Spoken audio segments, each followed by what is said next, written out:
research, scientific talent and skilled workers at a time when corporate R&D budgets are non-existent or increasingly under pressure. With the government developing policies and levers to encourage and foster industry and university collaboration, universities will gain access to financial support and partners in research at a time when government funding is at a historic low. There's an enormous penalty to pay if universities cannot generate more skilled workers. More than 50% of new jobs in coming years will be highly skilled workers requiring a university degree. I can speak to our production line workers at Berenberg who work with state-of-art technology imported from Europe, who really need to be trained in IT. So that's the state of the state, and it's the state of the types of skills that we need to embrace and make accessible to all South Australians. OECD countries, including Germany, the US and others, spend more than 3% of their GDP on research and development, leading the world in manufacturing and technological development. The merger of the two universities will provide a platform for more efficient use of resources and a stronger presence in securing national research funding, investment in new technologies, and better preparing students for integration into careers and employment. Through greater university and industry collaboration, industry and academia, staff and students stand to benefit from long-term cooperation. Most importantly, society will benefit from a stream of previously unimaginable advances on some of the most wicked problems of the world: climate change, health, food and water security, etc., that will vastly improve everyone's life. The new university has the opportunity to deliver world-class research and catapult innovation to the next level, strengthening and securing our economy across a breadth of areas, included but not limited to research and education in defence, which is critical to building our sovereign capability and capacity. In my work, I work with both Australian Submarine Corporation and Australian Naval Infrastructure.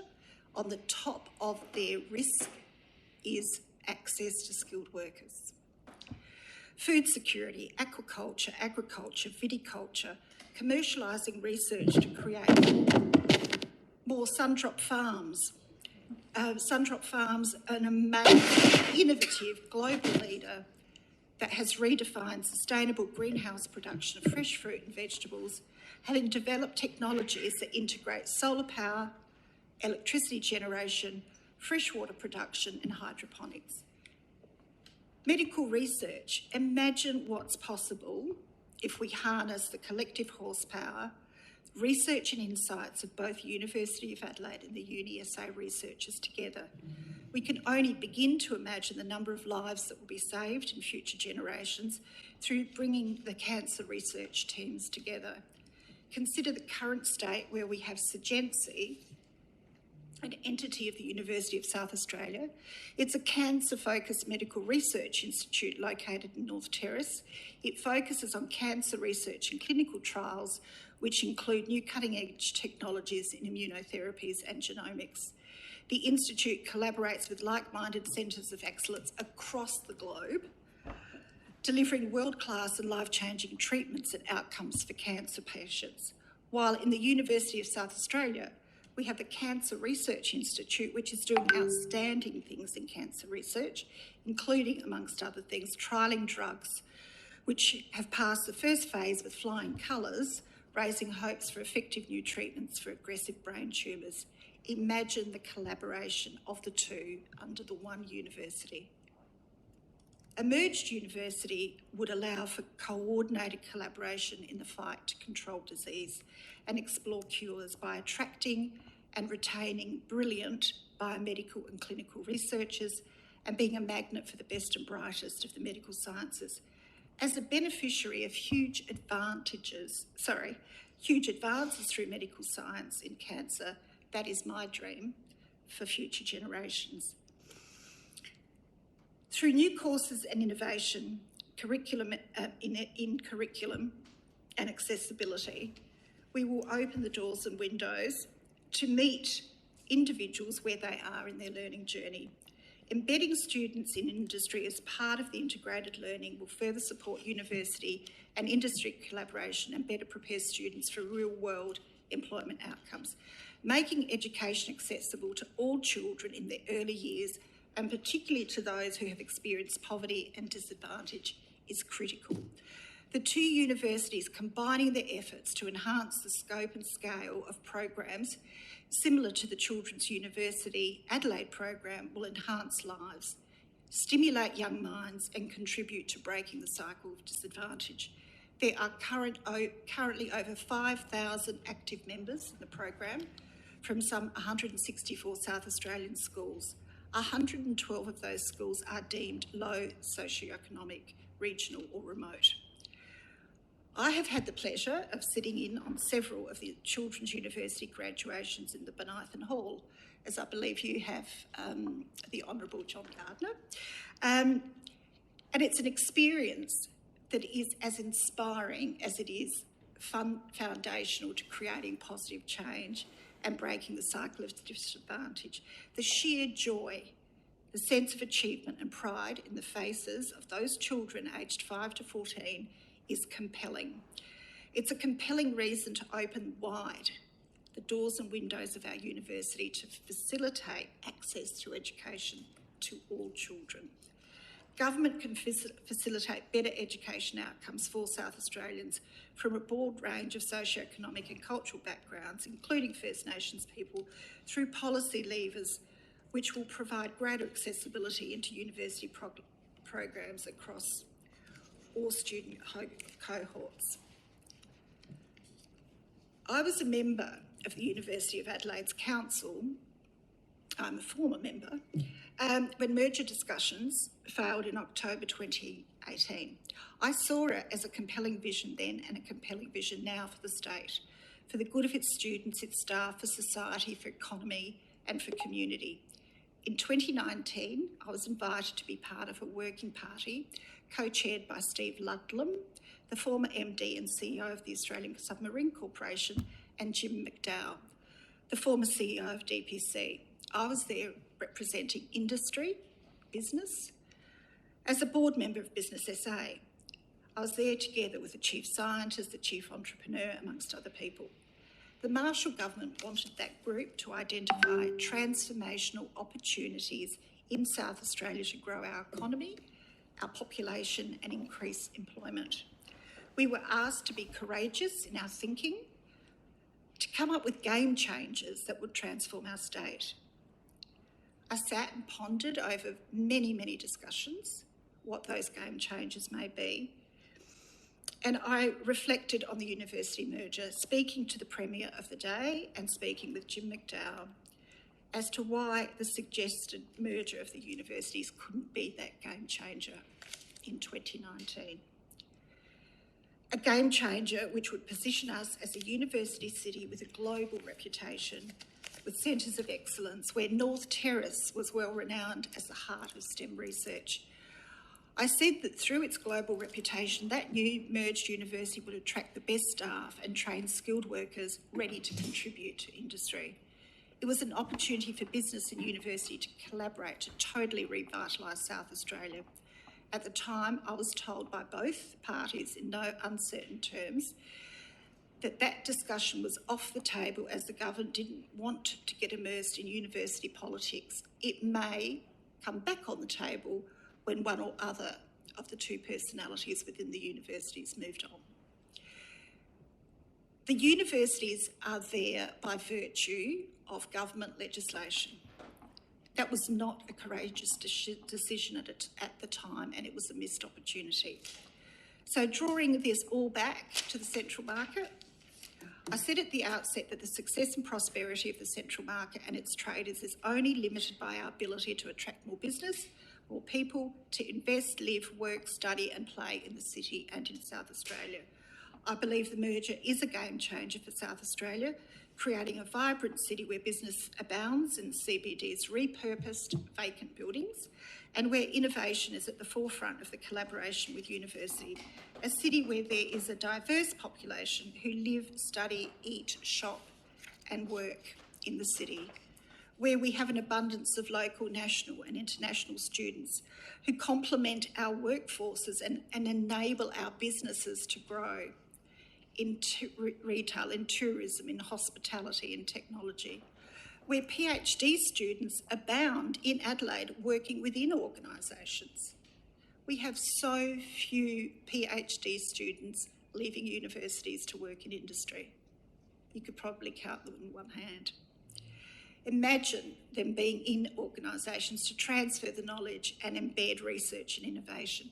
There are policies and levers that have been pushed and pulled across OECD countries by governments to enable that. The government has in its hands the opportunity to open the doors and windows into our universities, enabling innovation, transformation, to create an ecosystem that benefits society and our economic prosperity. So here we are in 2023, and this is a moment of enduring and profound opportunity, which we cannot ignore. Thank you. Questions from members?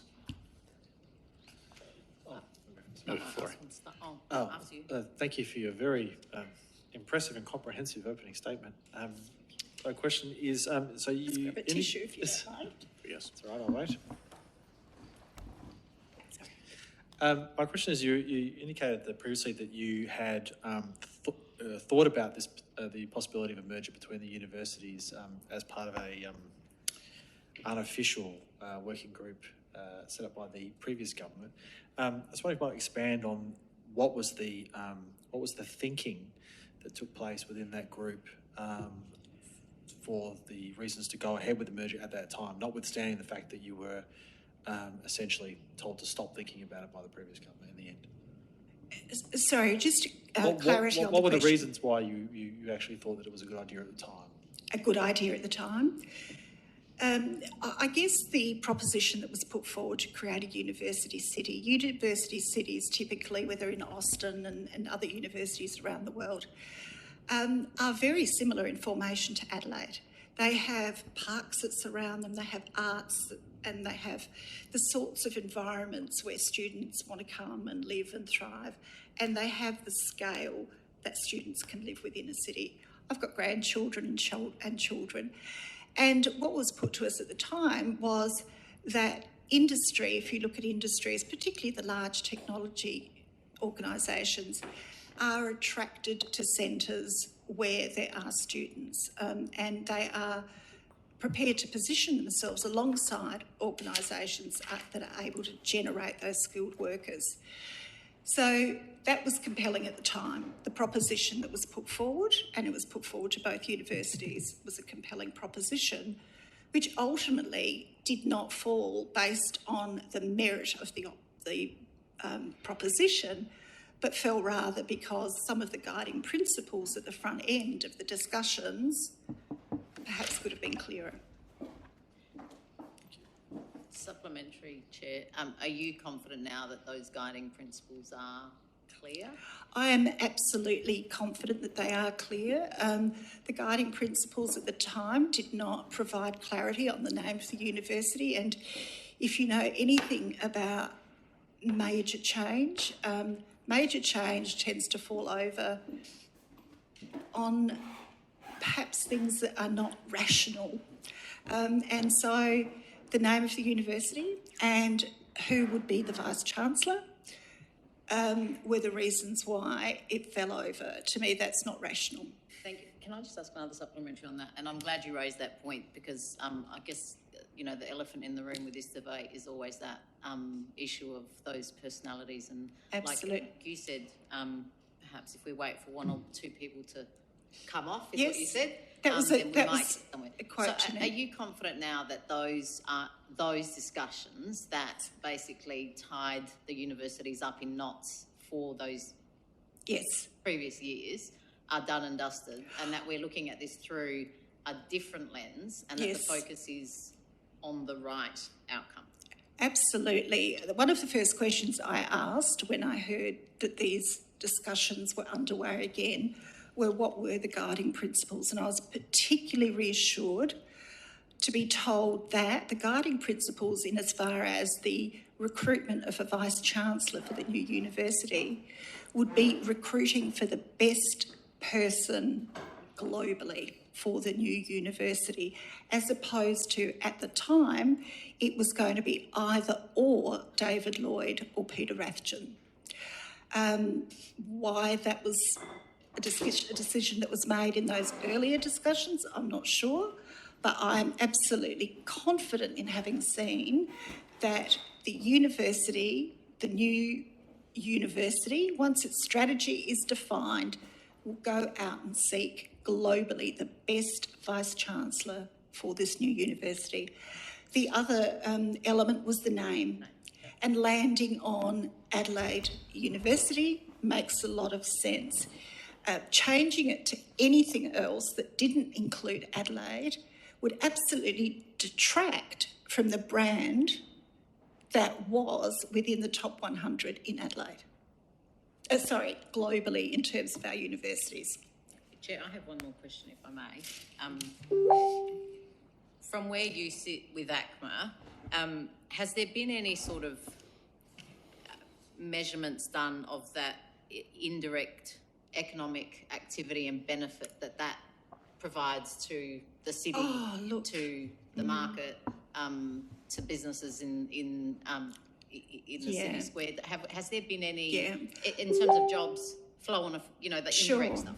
Look, what we did do is we really, you can imagine during COVID, okay? During COVID, we had 78 businesses that were struggling. We managed through COVID to ultimately be designated an essential service, which meant that our traders could do some trade. But what was noticeable, and what is still noticeable with the work from home, is that we didn't have people coming through the market because there weren't people in the city. Our international students were gone, people weren't working in the city. So we absolutely know the impact of having more people in the city. We haven't looked at what the forward benefits are based on the numbers that you might be talking about in a new university. But what we absolutely know is that foot traffic is critical. So we measure foot traffic. We have in the surrounds, you would know that in Grote Street there are 2 major redevelopments. One I don't believe will start till 2026 or 2027, which is the Renewal SA's bus depot redevelopment. But we have a private redevelopment going on in Grote Street. We have the market expansion redevelopment going on next door to the Central Market. That in itself will contain offices, residents, and it will also contain hotels, multi-purpose buildings where people are going to live and work. That to us in the market gives us great heart that we're going to have foot traffic. So absolutely, we know it's just critical to the survival of the market. Thank you. And just finally, just as an aside, I suppose, from the merger, given what you've just said, do you think there needs to be, by this government and indeed by this parliament, more of a focus on re-energising the city, populating the city more, taking it, closer to... historically we've had very high levels of population in the city, which we simply don't do now. Do you think there is enough emphasis on that? And do you think that this also provides an opportunity to re-emphasise on something that Absolutely. That, to me, that was one of the... looking at potentially the number of students, and it's not just students, it's their families that visit, that become the tourists, and all of these things that come into the city. For me, we talk about being underpopulated. This is a way to populate in a I guess more of a structured fashion, and that heartens me. It's really important for our city that we have a population that gives us the scale to grow. And it's important, whether it's the Matthews Hospitality Group, whether it's Berenberg or a million other businesses out there, we are a small to medium business state. The you know, the really bright students want to work with some of the bigger brands. Then you've got these smaller businesses that cannot attract employers at all. Employees at all. At Berenberg, we import every year workers. We've bought properties in Harndorf to house workers so we can import them from overseas on an annual basis to help us pick and hull strawberries. It shouldn't be that way. Thank you. Thank you, Chair. Questions, Member for Adelaide. Thank you. So by 2034, the new university is forecast to teach an additional 13,000 students. With your expertise in recruitment, yes, what does that mean for businesses? How much of it is a challenge now that businesses, the time it takes for them to headhunt, to try and find the right people for the job, and what does those additional 13,000 educated, skilled people mean for businesses in South Australia? Look, it is vital. I can tell you, I hope I can tell you that at the moment we're recruiting a role for the largest independently owned supermarket group in South Australia. It pays $220,000 package. We've had 9 applications. It is very difficult to attract employees at the moment. People coming from interstate are not happy with the salary conditions, and so we try to sell them on living and working in South Australia, housing in South Australia being far more affordable. It is absolutely impossible. Other roles, it's very similar. It's very slim pickings in the number of people that are available. We have people that at any one time might have 3 or 4 jobs on the go, and you just hope that it's going to fall into your role because that's the choices that they have. So you see this as changing that or assisting that? Oh, absolutely, absolutely. It will be a game changer. If you look at hospitality and retail, particularly, students, if you look at students, international students or local students, working in hospitality and retail as a way to earn money through university is part and parcel of their lives. Skilled workers, you know, I think 50% of workers, 50% of jobs will look totally different in 2034. There will be new jobs we've never even heard of that require a higher degree of literacy, and by that I'm talking more probably digital literacy, and a higher degree of technical skill, and will require some form of higher education. And I have no doubt that by harnessing the energies of these 2 universities, we can really create huge opportunities. You know, I've been in the University of Adelaide board for some 8 or 9 years, and I think there are great opportunities, and there's a lot of replication that I think could be better done to enable more money to go towards the research part of those universities. Gibson. Thank you.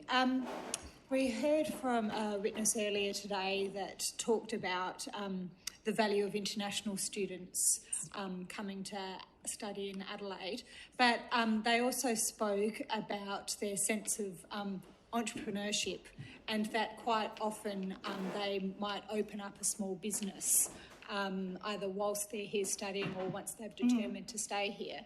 Have you, in your role in business and maybe particularly at Central Markets, been exposed to that? Absolutely, and I think, look, I'm not totally au fait with our current visa requirements for students or opportunities for students, but absolutely the opportunity for new businesses to thrive through international students having come to South Australia is enormous, and we need to work hand in glove really with some of the immigration and the visa conditions of that, but that should be encouraged. Further questions? I'll ask one.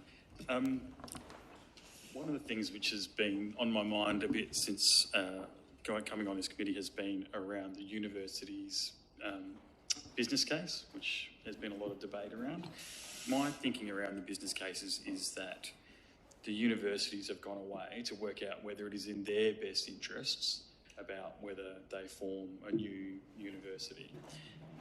That's their decision about whether they think they want to be part of it. The government's decision is that they think it is in the best interest of South Australia for there to be a merged university. Is it really necessary for anyone else to see their business case if they've already come out and said that it's in their interest to do it? Isn't that all we need to do to proceed? Look, I would support that. If you agree with a proposition that says there are some very bright, sharp minds within the universities, I have, as I said, been in the university for 8 years on the council. The due diligence that's applied in risk within the universities is next level. And I suspect that I wasn't there as part of these negotiations and these discussions. I expect a high degree of absolute evidence-based approach would have been taken to putting that business case together. I don't believe that the business case will really reveal anything to anyone other than, what will it say? What I do know, as I said earlier, is that we have independent people on those councils that lead, in fact, the audit and risk committees. They are independent board directors. And I have no doubt of the integrity and the due diligence that would have been applied to looking at those business cases. Supplementary, Chair. Thank you. Ms Locher, just on that point then, and I suppose in terms of the role that we're undertaking in this Parliament, and given that they are private institutions that we're talking about, do you think it would be a missed opportunity if this Parliament, or indeed this inquiry, were to stand in the way of that merger for whatever reason? Look, they're public institutions. Public, sorry. So, yeah, they're public institutions. I, for one, and I've been around a long time. That's why I'm asking you might have guessed, and have worked in industry, have worked in not-for-profit, have worked in a whole range of different environments. I would be devastated. It is an opportunity to absolutely transform. I can visualise North Terrace. We've got trams end to end. I can visualise a total precinct, a medical research precinct. I can see the vibrancy that would lead to the city. And I would hate to think that preconceived ideas or party lines, or I don't understand that side of it, would stand in the way of impeding something like this. The good thing is that when Peter Hoy joined the University of Adelaide, I was actually on the recruitment committee when he came into the University of Adelaide.